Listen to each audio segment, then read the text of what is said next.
My father is Larry Norman.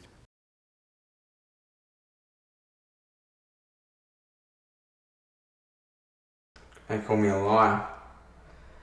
Didn't believe me, that if I was his son, he'd be here with me, because he's such a good Christian man, he wouldn't do anything like that.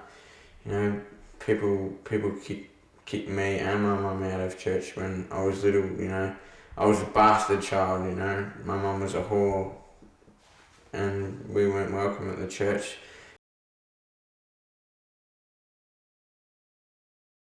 I kind of liked mimicking people back in those days, so I was 19 and showing off to my friends about how well I could do this particular song that Larry did, and I was sort of pretending to hold a mic and singing. I had a baby out of wedlock and that tiny little voice that he uses on that song, and I stopped and people applauded, and I turned around and Larry was standing behind me, and he was clapping too. So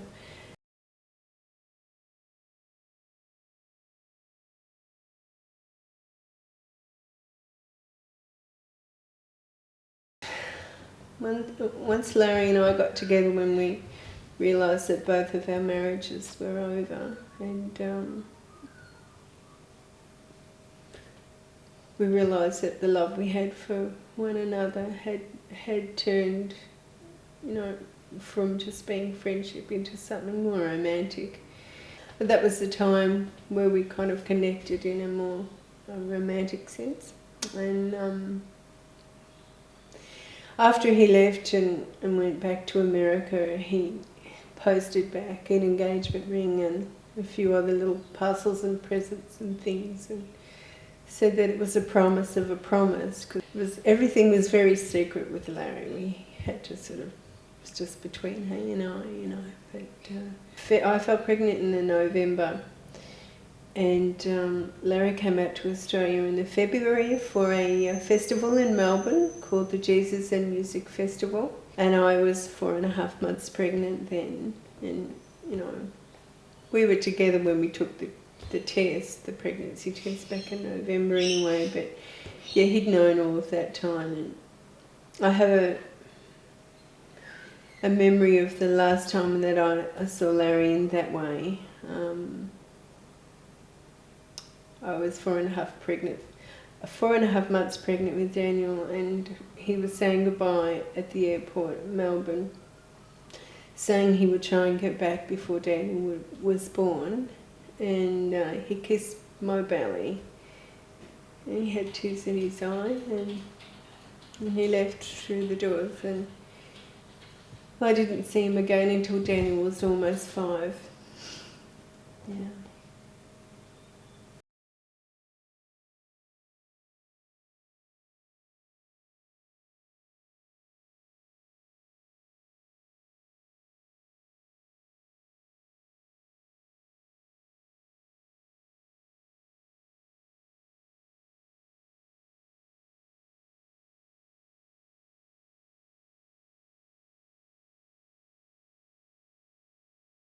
The American magazine, when I was in hospital, when I was born, having epileptic seizures as a baby, and my mum needed to find Larry because, he'd gone, the whole 9 months of the pregnancy, and she needed to find him, to find his medical history, to find out if anything was wrong, and that when she called the big American magazine, so the magazine talked to people all over America, and I stopped getting concerts and I became broke. I was so depressed that I had a heart attack from the stress.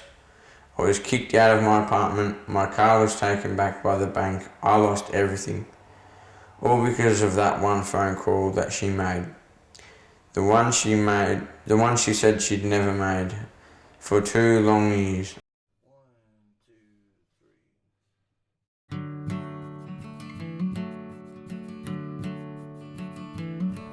With his hair down past the shoulders and a nylon strung guitar, he hypnotized us with his songs of truth and light and power.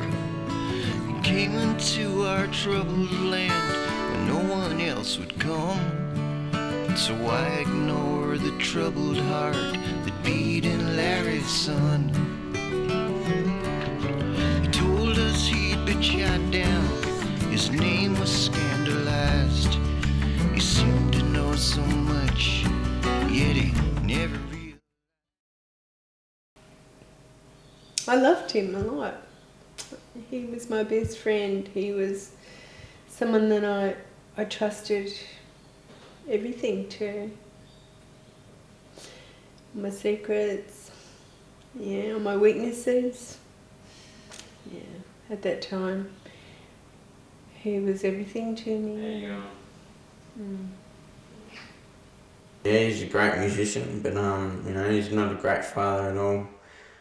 And you know, people have their own views on him. You know, I've got my view on him, and you know, my view is true. You know, as I said, his music and him, two different things. You know, like